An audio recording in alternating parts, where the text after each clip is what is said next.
Ladies and gentlemen, it's Wembley, Adeleke Wembley.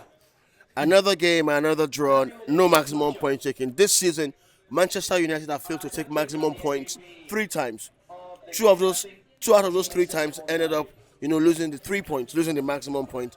And today, the spoils of war were shared between you and Crystal Palace. Your general take home from this game. The first half was marvelous. The thing we have always been as in expansion on in time passes. We need an attacker that can more. We need young bloods that can bring threats to opponents 2 and 3, at least create tension in those spaces. Let their 5 and 6 be scared. Let their 4 sit deep so much that they will give your attackers, your defenders less stress. That was what I saw this first half, and it was outstanding. We were so unlucky in the first half. We had so many chances. We created a whole lot of chances, and it could have been a different result. But second half, I knew that based on the fact that what they did to us last season, we lost against them twice last season, and they will gain on us. So the only thing we had on them was if we could have scored first, and that goal would have, as in, steadied our ship of momentum, and they would have been scared like, okay, we are back and we are doing something different. So, but unfortunately, as football, we take its course. First half we ended 0-0, and second half, after a couple of things started coming in, what's it called? Martinez had a yellow card. He had to soft pedal. A couple of changes to come in. Rashford came coming in. So the momentum changes. And You said Rashford came in. Let's look at the pace of Manchester United attack before Rashford, and then after Rashford when he came in. What changed? The reality is still reality. Rashford is still is slow. Is slow compared to players that I would recommend for those attacking points. This is what they are going to use him for. It's going to come in as a sub when the defenders are tired. He can come in and make some runs, do some cuts, and shoot. So he has an advantage of shooting right. What we miss today is a player that can shoot at goal. I'll give that to Rashford. Yeah, when you have a clear cut, the ball will go to the post. Garnacho was having those shots; they were just everywhere. Let me quote you. Let me quote what you said to me behind the camera during the first, a little after the first half. You said Anderson wanted to win the Ballon d'Or against you today, and he had some mighty saves. One of the ones that struck me the most was Garnacho's shot from outside 18 during the second half. I was almost jumping up to say that's a goal. Yeah, of course. I told you earlier. I said we were so unlucky today because those first half, I could have vowed that we will be 2-0 up at 3-4 up. I was talking to somebody, a fan. I said, what are the chances? What are the odds of a ball hitting the same spot in less than 3 seconds? As in, Garnacho played at first, hit the crossbar, and a rebound, hit the same crossbar. So the odds are just so slim, but it happened. who offended the god of soccer in your team. But in overall, as in, yes, we lost momentum towards the end of the second half. We lost the bite because we have conceded to when they gained on us. I knew they only have a game plan, which is they make a run, they shoot deep into our box, and they tend to cause a disarray, whereby. But I'm impressed with what we have as a defense. Maino is outstanding. Mazraoui is wonderful. Martinez is beautiful. Dalot is beautiful. I'll give it to him today. He's beautiful. Our defenders are so mature. They Since did a whole lot. since you started talking about the defense, let's talk about the main man at the heart of the fence. I'll beat you.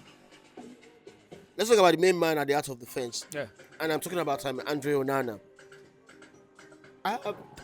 This might sound like me trying to go back to the past, but I feel that one of the reasons why he had to let the gear go is the fact that he wanted a goalkeeper that could, start the attack. I saw today and Onana. I feel that Onana could have improved on the attack, could have helped you more on the counter, but I feel that there's an Andre Onana who just slows things down, slows the attack down, and then like he plays for the gallery too much. I've seen coaches. I've seen coaches' expression on the pitch. Sometimes I look at Guardiola when a player, the player that gets at as big as 100 million, 70 million, and when they make an error, you don't need to say much. Your action will tell you that what you are doing is wrong. You know what Onana is doing? Mark my word, he will keep doing it until Ten Hag found out it. Ten Hag as in emboldening Onana towards it. You know, sometimes the ball gets to Onana, and I will expect a counter. Onana will wait until the camera falls on him. Yes, that's the fact. That's the fact. You might be like, it might sound as like a joke, but the reality is that Onana we always want to be at the center spot. He wants the spotlight on him too as a player. That's why when the ball gets to him, is the sensitivity, as in the urgency of an attack, of a chance, he lacks it. I will never like him until maybe if he change tomorrow. But till today, I will never like him. I don't like him. I've always been feeling like this for a long time, but today I confirmed it that look, you guys have the chance to play counter, which I thought was the reason why Ten Hag wanted him. Yes, he wanted a ball playing goalkeeper. Shoot, you can kick, you can throw. But no, chances will be there, and we've seen Anderson assist. Yeah. Assist Erling Haaland. Even if he doesn't assist, we've seen goalkeepers in a shit attack. We've seen David Raya. David Raya does with that. Sense of urgency. Sense of urgency. That you pick the ball, you run off, you start the attack. It may lead to a goal, it may not lead to a goal, but you start the attack. That makes the opponent, it puts the opponent under pressure. Well, I don't know. Basically, basically against Barnsley that we played EFL during the week. He did a couple of those things, and that was as you look at the goals that came. You could go back and check the game.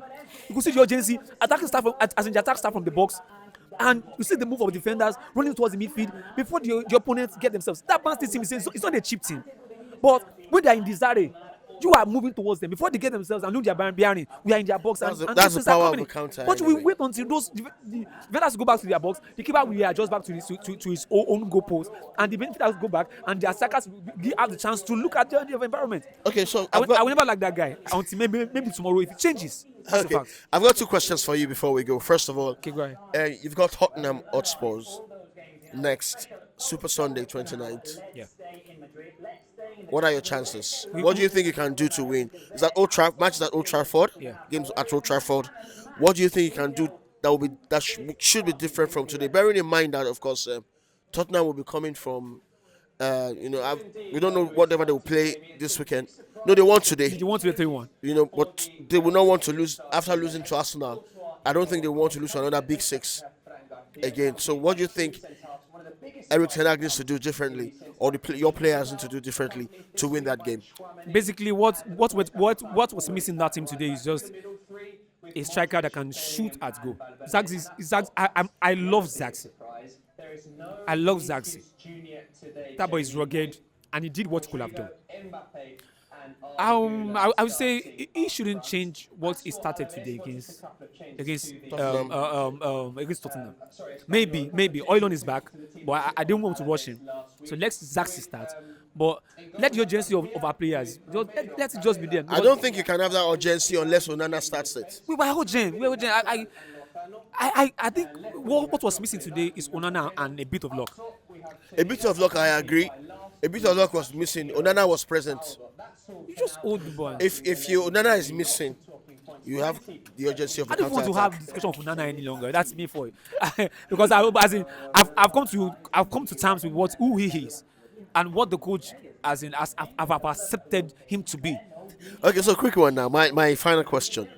During the week we saw Victor Boniface. He's been doing excellently for Bayer Leverkusen. First that celebration and he said that he did. A lot of people thought he was mocking someone until they explained the reason behind it. And then he tweeted from 30 naira paying to watch Champions League to playing in his first Champions League game. Not just playing, but performing excellently well. And the argument is that a lot of people went on his timeline. Some condemned him. Some said, that we never watch football 30 naira. There's a lot, but when you started viewing center business, how much were you charging? I think we were charging. I think it was 50 naira. It was 50 naira. It was 15 naira. Then everything was cheap. We were buying fuel. The fuel was cheap. Subscription was not as crazy as this. So I think investment will determine the pricing. Location also. And location matters also. Because I knew, for instance, that in Ibadan, I knew that there was a time we were paying 20 naira. Yeah. I can't remember if we paid 10 naira, but I knew we paid 20 naira, then it became 30, then it became 50. I think 15 naira. So come second half, you pay 30 naira. A lot of us used to wait for second half. Second half, that's it. You know, I will use the word of company. What he said, when they asked him about the criticism, he said the odds of him playing in EPL due to the fact that his background, his father is an African, and he came to, I think, Belgium, and just of him playing at that stage he played was 0-0. He said people will criticize you. So you have a choice. Are you going to stay in the criticism, or you are going to convert the energy into something beautiful?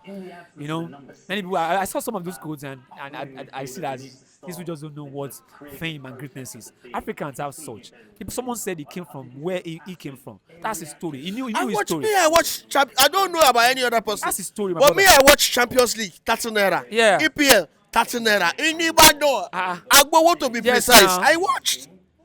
So after that, my neighbor used to pay for himself. BJ, Bolaji Ademosu, he used to pay for me. Pay for me. You think I don't know? I almost supported Chelsea. Thank God. It's just criticism. I think it's just criticism. It's just negative criticism, man. Apart from that, I think You should look away from it. like I replied to someone. I said that a lot of people don't leave their background, so they don't know how similarly cheap these things were. And they were talking about 10, 15 years ago. They don't know. They're trying to judge his age, and all of that. Social media is a level, my brother. As in, go back and look at people that are on Twitter these days.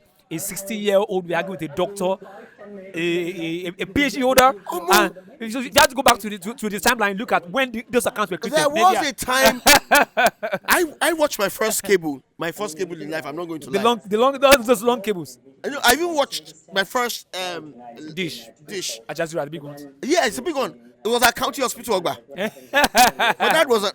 My dad. Okay, take this for instance. My dad is 30 years late, and then my first cable was right there, long before I thought my dad would die. Right there at County Hospital, Ogba. It was Christmas period, so there was a lot of Christmas. I'm going to continue, because we have to wait for videotapes. Yeah. From the UK and US when my cousins are coming back and they buy, videotapes. But I saw that one there. So if someone tells me that, for someone who didn't see videotape, who saw CD, if you are of the compact disc generation, you will not understand what we faced with the videotape generation.